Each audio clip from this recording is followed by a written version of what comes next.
Also, she sticks her tongue out with a little bleh, and I thought that was kind of cute.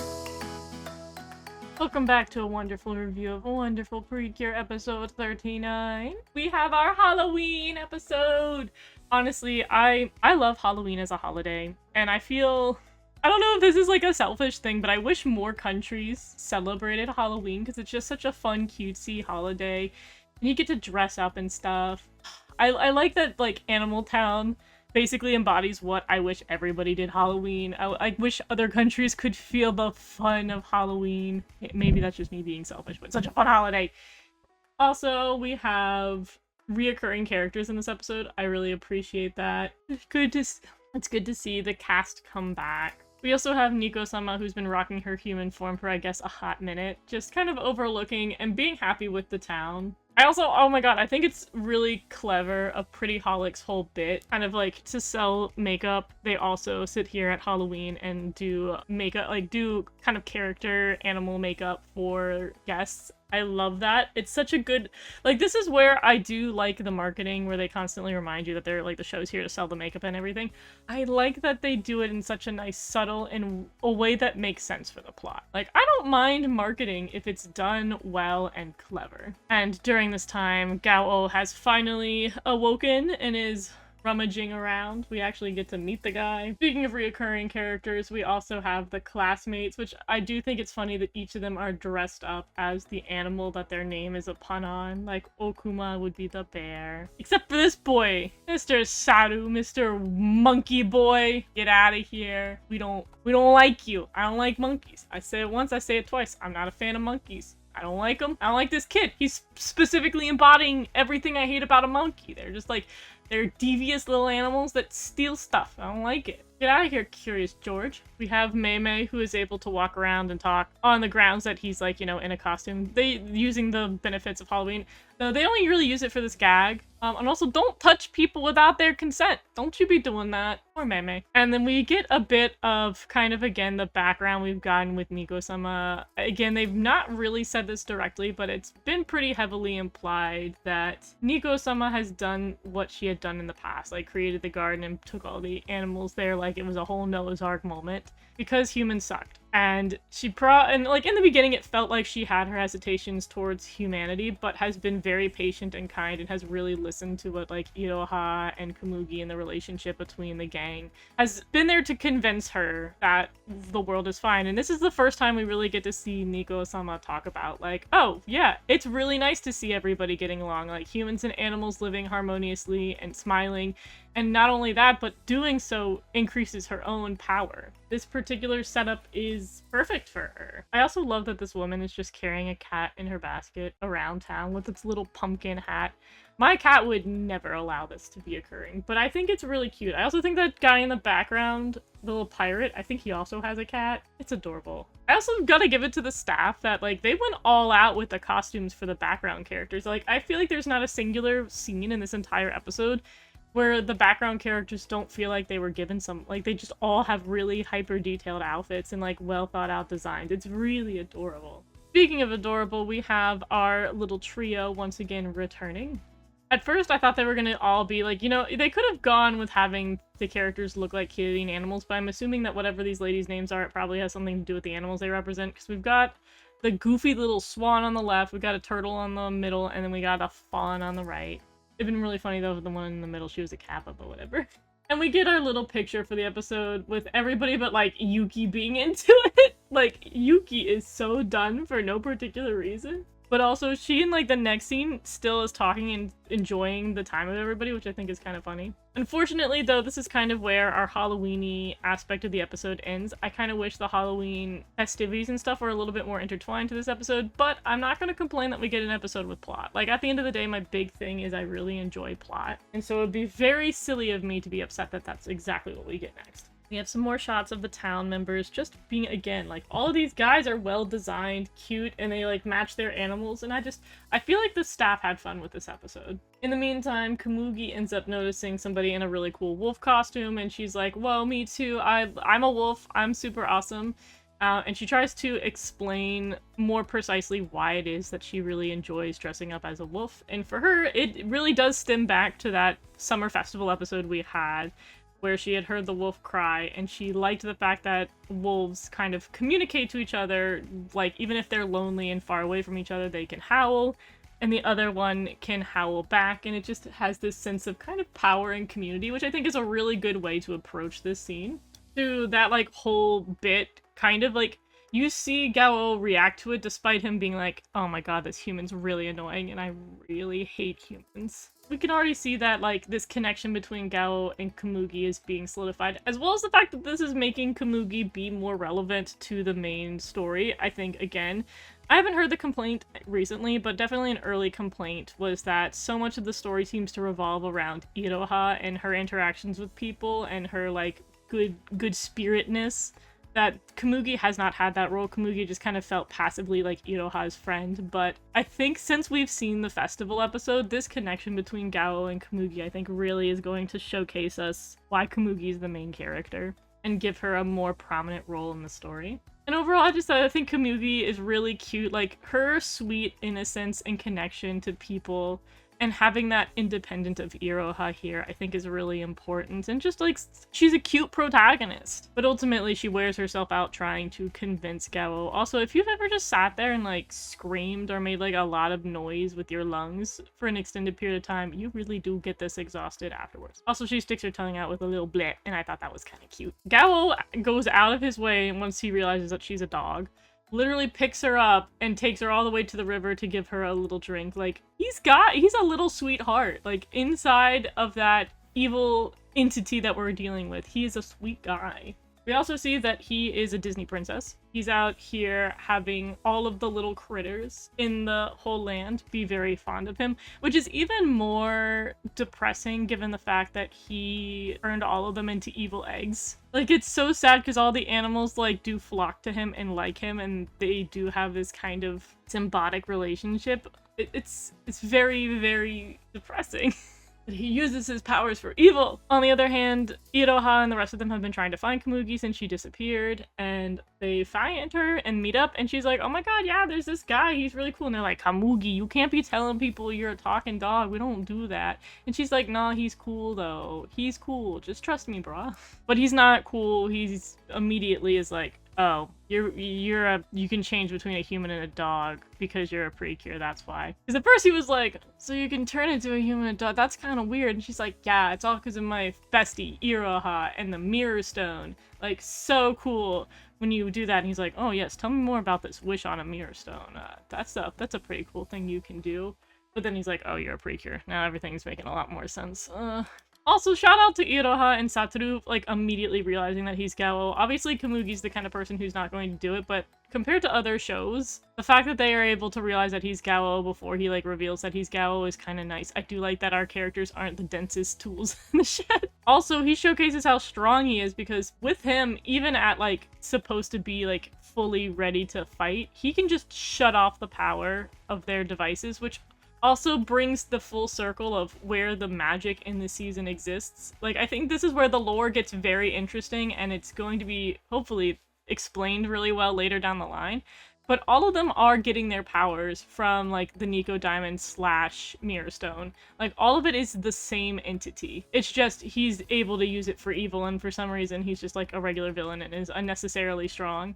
And just straight up turns all their devices off because he's like, yeah, it's all coming from the same source. Might as well just be like, and the Wi-Fi is gone. Niko-sama rolls up. She's here to be like, hey, be good. Also showcases that she's restored enough of her power that she can become a human. And she, like, honestly, the conversation between her and Gaou for me was a little dissatisfying, but I also don't quite know. We don't get into why they behave the way that they do. Because, first of all, the first thing he does when he addresses her is he calls her the Diamond Unicorn, rather than, like, I assume he knows who Niko is, because the whole, like, lore behind it was that Niko and Gaou were, like, two friends way back in the day before all the wolves, like, started to get murdered, and were these kind of mythological symbols that protected all of the animals in Animal Town, and then, like, obviously had their falling out. But, like, there was the implication that these two were besties. So for him to be like, instead of being like, hey, Niko, he's like, yes, Diamond Unicorn. Which is just, It's one of those things where you're being overly formal with somebody, but you're doing it as kind of a slight.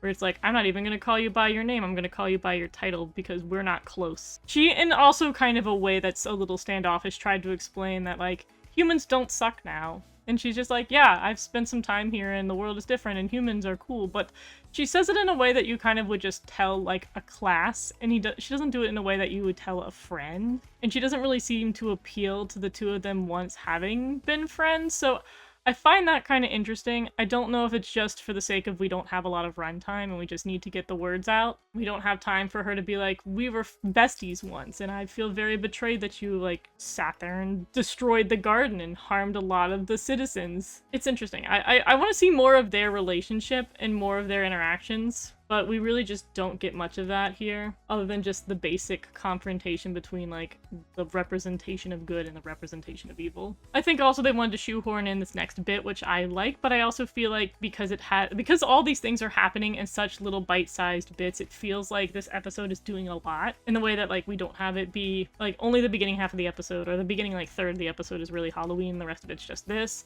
And then here we have the Niko Gaou confrontation is pretty brief, and then we have him be like, alright, check out my powers. Oh, and also reminds us, like, as I had mentioned before, that his power stems from a piece of the diamond that he stole, which this does get on my nerves when series do this. He has such an infinitesimally small part of the overall Niko diamond / the mirror stone, and he's so much stronger in this moment. Like, he's able to shut off the Precure devices, he's able to stand against Niko, and he's able to attack Komugi. Despite him, like, needing to take a nap afterwards, he still is able to do a lot for having a piece that is such a small slither of what everyone else has. You think they'd be stronger. I'd rather him have said he took half the diamond, but that's a different argument for a different day. He uses his ability to attack Komugi, and we do get to see a pretty decent transformation for Komugi. Like, she fully gets an evil Gaou form. We also see that she's kind of got a redder color, which is interesting because I thought when she would get Gaou-defied, it'd be the same sort of blue that Gaou was rocking, but she kind of looks like she got transformed by Zakuro. But it's cool. She has a cool design for her evil form that we have very briefly. Of course, Iroha cannot allow that to be. She obviously cries to get her little Komugi back and to fight the evil corruption. Niko showcases that she's also able to use a shield because that's pretty much what all the team can do is just make shields. She makes a diamond shield that kind of holds up for a hot second. Komugi, it's interesting here because Komugi is fighting to, like, wake up and break free from the evil transformation, which we finally kind of get to see a bit more of an internal conflict of what's actually happening to the victims when they become Gaogons. But it's not Iroha's memories and voice that really reach her. What helps her break her out of the trance is the appearance of this blue wolf, which I think is where a lot of theories are going to come. I've seen some people put out the theory that this is Komugi reaching out to herself. My personal theory is that this is Gao's, like, real desires. Like, this is the same kind of wolf that she heard in her dreams back when we had the festival episode, that she heard in the mountains where, technically speaking, Gao was. I think that deep down inside, he wants the unity of all, like, animals and people, and wants basically the same thing the team does.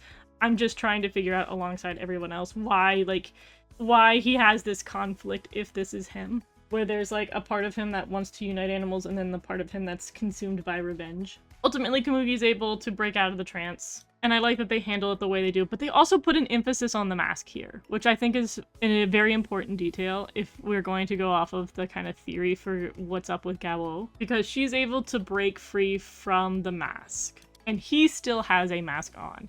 Now, that means that we have to figure out a third-party evil entity that's putting the masks on people if Gaou is also a victim of the mask, and where that mask is coming from, because again, all the magical energy we know of in this series all comes from the Niko Diamond. So, I would argue that Gaou's current form, the way it is now, is probably he himself is Gaou-ified, but the question is by who and or what. And then also, what would he look like when he's normal? Because it's those claws. Like, outside of, like, just him having the mask, his claws make him look like he's evil. I don't think those claws are normal. And then Niko ultimately also takes some hit of being like, wow, that was very exhausting. She's out of power, Gaou's out of power, they're both just kind of like done. The girls then resume their ability to transform, and we have our fight. We have Zakudo come in to rescue her beloved, and to stay a little bit on theme, we transform a bat that is flying around. This bit's kind of funny, like it makes sense that this battle is short, which again, the episode wanted to include our monster of the week on top of everything else it was doing, but to keep the battle short, they do the whole bit where it's like, Sakura's like, see, look how cool I am. I got a bat. Humans can't see bats at night. Like, you know, they have to use echolocation in the dark. Like, this is so... I'm so smart. I'm so cool.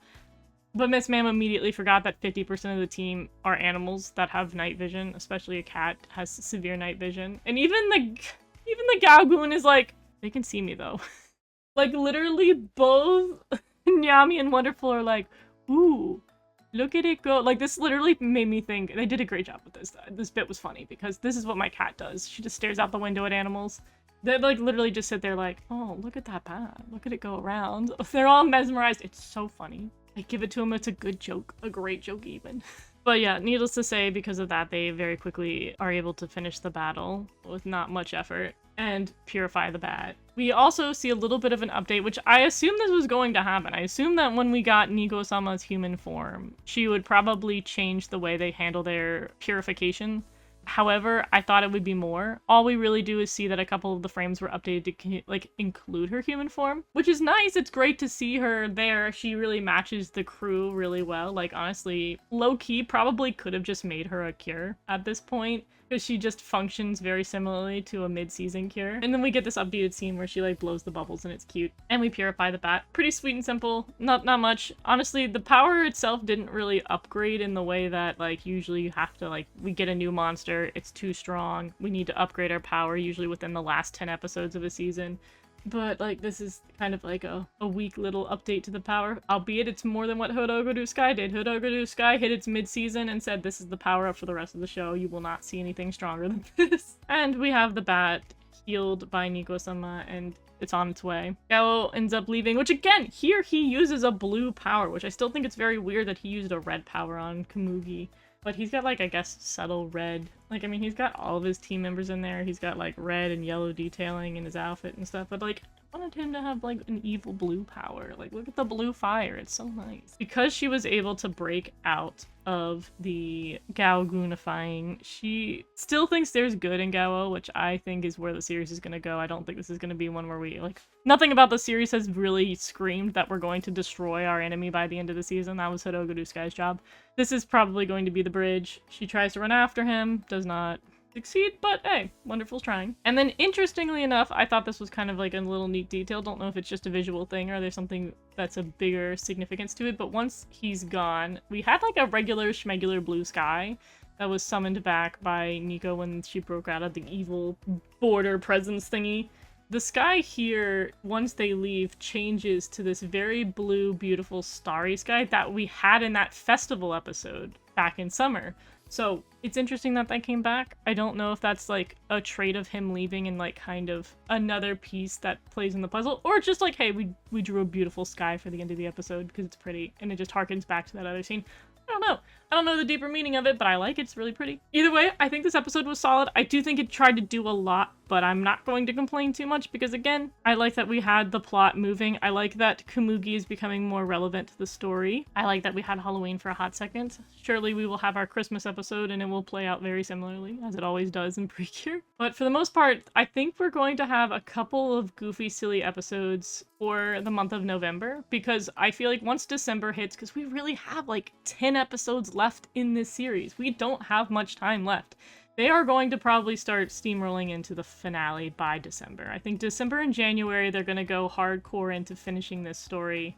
But in the meantime, we're going to have some goofy, silly episodes. I also believe we're off next week. Don't quote me on that. I don't think there's an episode next week. I think we will have it the subsequent week. So, no review next week if that's the case. If not, otherwise you're going to see a review of episode 40 comes out next week. But otherwise, thank you guys so much for listening. Thank you for coming on this journey. We're so close to the end. It's been a fun ride. I've been liking Wonderful. I hope you guys have been liking Wonderful too. If you've got any theories though, because boy howdy has this just been cooking the theories. Bring them on. Let's see them in the comment section. I will share some fun theories if you guys do for the next episode. Until then, bye-bye!